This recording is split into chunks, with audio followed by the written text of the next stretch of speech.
Welcome students. Today we are dealing with nutrition part 2.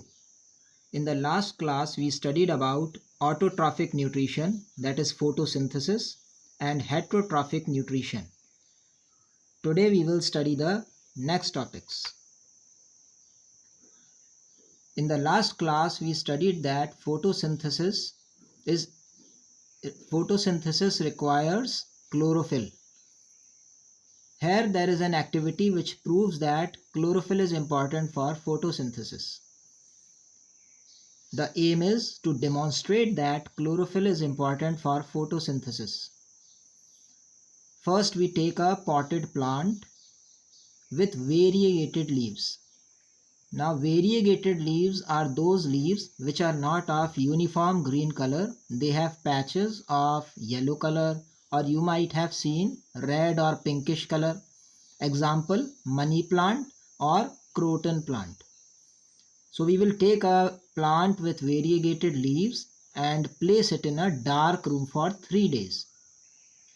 Now we are keeping it for 3 days so that all the starch previously produced was removed. The plant will use the material. This process is called destarching. Then we will put the plant in sunlight for 6 hours so that it may perform photosynthesis. We will pluck a leaf and sketch the leaf on paper, marking the green areas. So we will draw the leaf on a paper. Next, we will dip it in boiling water for a few minutes so that the leaf becomes permeable. Then we will immerse or dip the leaf in alcohol and boil alcohol with the help of a water bath. Now children, we know that alcohol burns on direct heating, so we will boil it with the help of a water bath. The leaf decolorizes, or the chlorophyll is removed and the leaf becomes pale color. Then we put the leaf in dilute iodine solution for a few minutes and compare with the sketch on paper drawn. The green areas of leaf turned blue-black. So those areas which were previously green, they will become blue-black. This proves that only green plants produce starch, because we know that starch on reaction with iodine turns blue-black. Here we can see the diagram. On the left side you can see the variegated leaf before starch test. It has green area and yellow area. And after starch test, you can see area unaffected by starch test, it is colorless, and the area affected by starch test, it becomes blue-black. On the right side, you can see boiling water bath. Then we put boiling alcohol in a test tube and put the leaf in test tube and boil it. So this is the arrangement for water bath. The leaf becomes blue-black when iodine solution is added to it. This test is called starch test.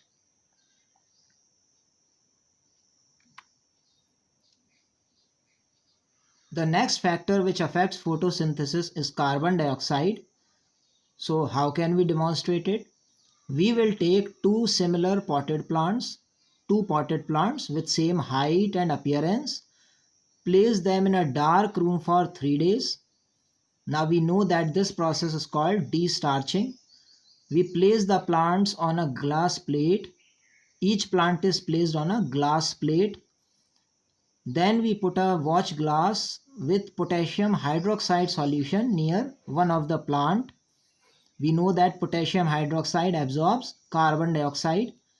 Cover each plant with a glass bell jar. So a glass jar is put on both the plants separately. Seal the bottom of glass jar to plates with Vaseline. So the arrangement is made airtight with Vaseline. Put the arrangement in sunlight for 2 hours so that plant can prepare its food. Pluck one leaf from each plant and perform iodine test. So we will take one leaf from each plant and perform iodine test. What is iodine test? We will first boil it in water, then put it in alcohol and boil in a water bath and put iodine solution. The leaf plucked from plant without potassium hydroxide solution becomes blue-black. Why? Because the plant without potassium hydroxide solution has carbon dioxide inside the jar, while the other does not have carbon dioxide. This proves that carbon dioxide is important for formation of starch. This is the arrangement. In the A diagram, we can see a bell jar, potted plant and watch glass containing potassium hydroxide, and in the second we can see absence of potassium hydroxide. So which of the two will show positive for starch test? It is B, because potassium hydroxide is not present and carbon dioxide will be present in the B arrangement. The next topic is nutrition in amoeba. We know that it is heterotrophic nutrition. In amoeba, there is holozoic nutrition. Here we can see the 5 steps of holozoic nutrition. A. Ingestion. So first, pseudopodia takes in solid particles. Then B. Forming food vacuole. Pseudopodia forms a food vacuole and engulfs the food. C. Food engulfed with food vacuole. So digestion takes place. Next, D. Digested food diffuses into cytoplasm. So there is absorption. Next, assimilation of digested food, or the food is used to form cytoplasm and growth. Egestion. Undigested food is thrown out. So this is holozoic nutrition. Next, human digestive system. So human digestive system has 2 parts. First is alimentary canal and the second is digestive glands. Alimentary canal is pathway for food movement. You might be knowing that its length is 7 meters. Here we have shown the names in the sequence. First is mouth, then pharynx, esophagus, stomach, small intestine. Small intestine has 3 regions. First is duodenum, then jejunum and ileum, and large intestine has cecum, colon and rectum. The digestive glands help in breakdown of food to simple forms. Salivary glands present in mouth. They are of 3 types. Parotids, it is 1 pair found in the cheek. Submaxillary, it is also 1 pair and found below the jaw. Sublingual, it is also 1 pair and found below the tongue. So there are 3 pairs of salivary glands or 6. Gastric glands found in stomach. Then liver. We know that liver is the largest gland of human body. And pancreas. Pancreas is a mixed gland. Mixed means it is exocrine as well as endocrine. Exocrine means that it produces digestive juice called pancreatic juice, and endocrine means that it produces hormones, insulin and glucagon.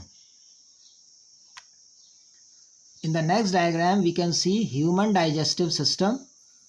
In human digestive system, the sequence of alimentary canal, first mouth, then mouth enters into oral cavity. It is also called buccal cavity. Then we can see the glands, submaxillary and sublingual, parotid. Then pharynx, esophagus is a long tube, then stomach, then duodenum. Duodenum is connected to liver and gallbladder. The juice produced by liver is stored in the gallbladder. Next, pancreas. It is found in the loop of duodenum. Next, duodenum, then jejunum and ileum. They are part of small intestine and highly coiled. Their length is 6 meters.